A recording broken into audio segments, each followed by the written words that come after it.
Hello everyone, welcome to my channel. आज हम शुरू करते हैं दहन और ज्वाला चैप्टर। इसमें हम देखेंगे ज्वाला होती है।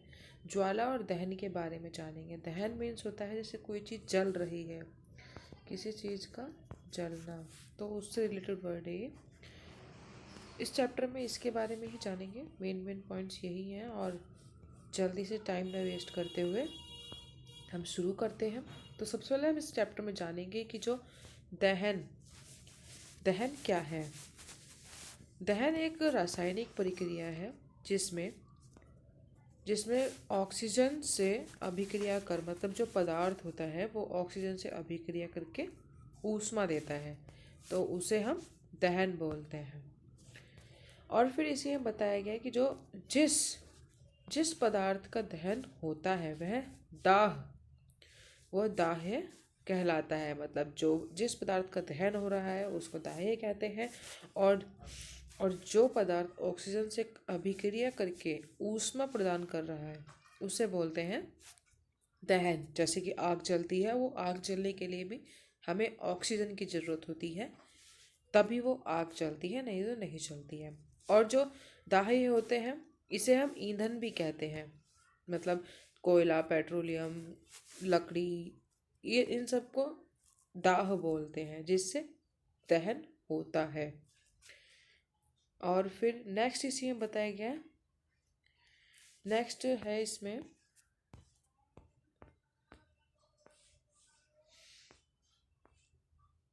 यहाँ पे इन्होंने एक एक्सपेरिमेंट भी कर रखा है कि जो दिखाने के लिए कि दहन करने के लिए हमें ऑक्सीजन की ज़रूरत होती है। नेक्स्ट है कि जो सूर्य होता है, सूर्य में ऊष्मा और प्रकाश नाभिकीय अभिक्रियाओं द्वारा उत्पन्न होते हैं। जैसे कि जो सूर्य को बोला जाता है कि उसकी जो ऊष्मा है वो कभी ख़त्म नहीं होगी। वो क्यों ख़त्म नहीं होगी? क्योंकि उसमें नाभिकीय अभिक्रिया होती है, इसीलिए वो कभी ख़त्म नहीं होगी, क्योंकि वो कंटिन्यूस उसकी ऊष्मा बनती रहती है और प्रकाश साथ साथ में बनता रहता है। और फिर नेक्स्ट इसमें बताया गया कि यहाँ पे अगर जैसे कहीं पे आग लग जाती है और फिर वहाँ पे अगर लोग फंसे हुए होते हैं, तो अगर वहाँ पे लोगों को कंबल से ढका जाए तो फिर उसकी आग बुझ जाती है। कंबल से क्यों क्यों ढकते हैं? क्योंकि जो कंबल होता है वो ऑक्सीजन को आग तक नहीं पहुँचने देता है और फिर वो आग बुझ जाती है। तो फिर नेक्स्ट इसी में बताया गया है कि जो न्यूनतम ताप वह न्यूनतम ताप जिस पर कोई पदार्थ जलने लगता है उसका ज्वलन ताप कहलाता है। जिस भी टेम्परेचर पर कोई भी चीज़ जलने लगती है, जैसे कोयला का अपना अलग टेम्परेचर है, ज्वलन ताप उसका अपना अलग है, लकड़ी का अपना ज्वलन ताप अलग है। तो ऐसे ही हर चीज़ जो चीज़ जितने ताप पर आग पकड़ लेती है, दहन करने लग जाती है, तो उसका ज्वलन ताप कहते हैं। इसी में नेक्स्ट है माचिस के बारे में बताया गया है कि जो माचिस होती है उसके सिरे पर एंटिमनी ट्राइसल्फाइड और पोटेशियम क्लोरेट लगा रहता है, जिसको रगड़ने पर चूर्णित कांच और थोड़ा सा लाल फास्फोरस लगाते हैं। मतलब जहाँ पर उस चीज़ को रगड़ते हैं, माचिस की तिल्ली को जहाँ पर हम रगड़ते हैं, आपने देखा होगा माचिस के साइड में रगड़ने के लिए होता है, तो उसमें क्या होता है? चूर्णित कांच होता है और थोड़ा सा लाल फास्फोरस होता है। और जो ये माचिस है, यहाँ पे जो होता है उसके मान लेते हैं ये माचिस है और उसके यहाँ पे जो वो लगा हुआ था चूर्ण सा, उसमें क्या क्या होता है? एंटिमनी और ट्राइसल्फाइड और पोटेशियम क्लोरेट होता है। तो इस तरह माचिस के बारे में भी हमें पता चल गया है। और जो फिर इसमें नेक्स्ट बताया गया है, दाह्य पदार्थ तब तक आग नहीं पकड़ सकता या जल नहीं सकता जब तक उसका ताप उसके ज्वलन ताप से कम रहता है।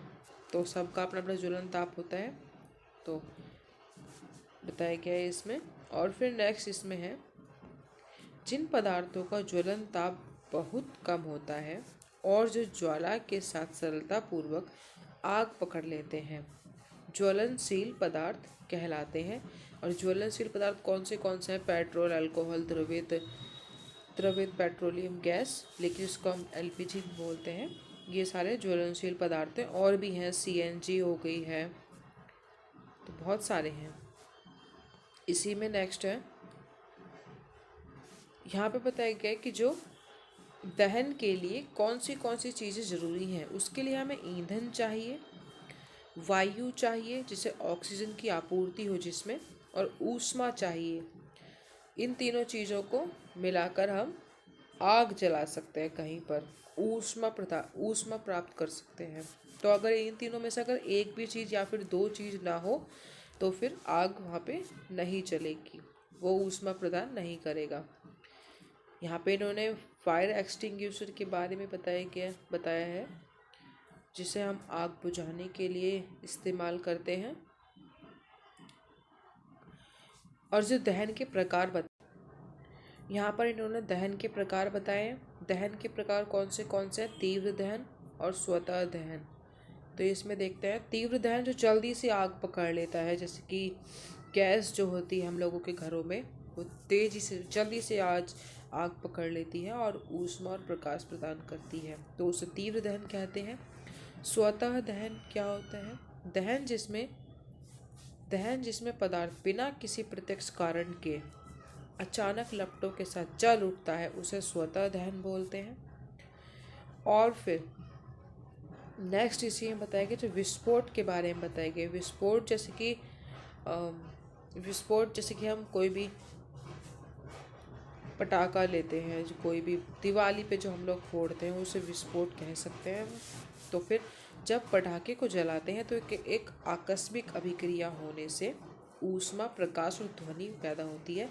अभिक्रिया में बनी गैस बड़ी मात्रा में निकलती है। इस प्रकार की अभिक्रिया विस्फोट कहलाती है।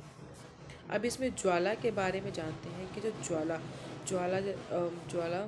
यहाँ पे, जैसे कि ये यहाँ पे मोमबत्ती के ऊपर जो ये है लौ जो है, ये ज्वाला है इसकी, ये गैस की ज्वाला है।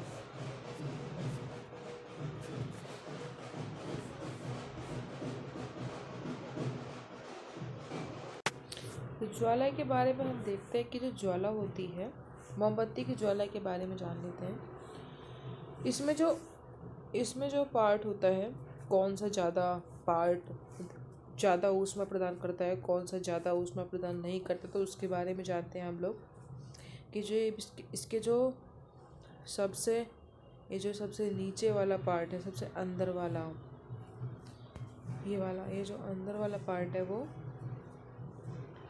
ये है सबसे कम गर्म वाला पार्ट। और फिर उसके थोड़ा सा और जो ऊपर जाते हैं, तो ये वाला पार्ट है जो वो थोड़ा सा इस वाले से बीच सेंटर से ऊपर से ज़्यादा टेम्परेचर इसमें ऊष्मा प्रदान करता है, और वो सब और ज़्यादा। और फिर ये जो बाहर वाला पार्ट है, जो हमें ब्लैक कलर में दिख रहा है, ये वाला सबसे ज़्यादा ऊष्मा प्रदान करने वाला पार्ट है। इसीलिए जो हम देखते हैं, जो सुनार होते हैं, वो इसी वाले बाहर वाले पार्ट को ही सोने को, चांदी को पिघलाने के लिए इस्तेमाल करते हैं, जो वो ज्वेलरी बनाते हैं। और ईंधन क्या है? ईंधन जो लकड़ी, कोयला, ये सब इसमें ईंधन में आ जाते हैं। और ईंधन के प्रारूप भी होते हैं। हमें इसमें इन्होंने कोयला बता रखा है, ठोस ईंधन होता है, और द्रव ईंधन मिट्टी का तेल, और गैसीय ईंधन प्राकृतिक गैस। और जो इसमें नेक्स्ट है कि जो कोयला, ये जो पेट्रोलियम, मिट्टी का तेल आदि हैं, ये सारे ईंधन कहलाते हैं। और जो एक अच्छा ईंधन होता है, वो सहज मतलब आसानी से उपलब्ध होता है, सस्ता भी होता है, और वायु में सामान्य दर से सुगमतापूर्वक चलता है, और उसको हम आदर्श ईंधन भी कह सकते हैं। पर लेकिन आदर्श ईंधन पर कोई है नहीं इनमें से, क्योंकि ये प्रदूषण भी बहुत करते हैं। सब पेट्रोल को जलाते हैं तो फिर सभी कुछ ना कुछ वेस्टेज निकालते हैं। और फिर इसमें नेक्स्ट है ईंधन की दक्षता। ईंधन की दक्षता क्या होती है उसके बारे में जानते हैं कि जो किसी ईंधन के 1 किलोग्राम के पूर्ण दहन से प्राप्त ऊर्जा की मात्रा उसका ऊष्मीय मान कहलाती है। ईंधन के ऊष्मीय मान को किलो जूल प्रति किलोग्राम मात्रक द्वारा प्रदर्शित किया जाता है। 1 किलो में जितनी ऊष्मा ऊष्मा मिल जाए उसको बोलते हैं उसकी दक्षता। और फिर ईंधन के दहन से हानिकारक उत्पाद प्राप्त होते हैं। तो फिर उसी के बारे में बताया गया कि जो लकड़ी, कोयला और पेट्रोल जैसे कार्बन ईंधन बिना जले कार्बन कण छोड़ते हैं और ये सूक्ष्म कण खतरनाक प्रदूषक होते हैं जो दमा जैसे श्वास रोग उत्पन्न करते हैं। तो हमारे सांस के लिए भी अच्छी नहीं है। और यहाँ पे इन्होंने अम्ल वर्षा के बारे में बताया है। अम्ल वर्षा क्या होती है? सल्फर और नाइट्रोजन के ऑक्साइड वर्षा जल में घुल जाते हैं तथा अम्ल बनाते हैं, उसे अम्ल वर्षा कहते हैं, जो फसलों, भवनों और मृदा के लिए बहुत हानिकारक होती है। नेक्स्ट है इसमें सीएनजी सल्फर और नाइट्रोजन के ऑक्साइडों का उत्पादन अल्प मात्रा में करती है, इसीलिए सीएनजी अधिक स्वच्छ ईंधन है। मतलब जो सीएनजी होती है सल्फर और नाइट्रोजन के ऑक्साइडों का उत्पादन अल्प मात्रा में करती है। मतलब करती तो है ये भी, पर लेकिन पेट्रोल, कोयला, डीजल से कम करती है, इसीलिए इसे थोड़ा सा अधिक स्वच्छ ईंधन कहते हैं। तो यहाँ पे हमारा चैप्टर होता है ख़त्म। अगर आपको चैप्टर अच्छा लगा हो तो बिल्कुल आप मेरे चैनल को सब्सक्राइब कर सकते हैं, लाइक कर सकते हैं, कमेंट भी कर सकते हैं और अपने दोस्तों को भी शेयर कर सकते हैं ताकि वो भी देख सकें। और थैंक यू।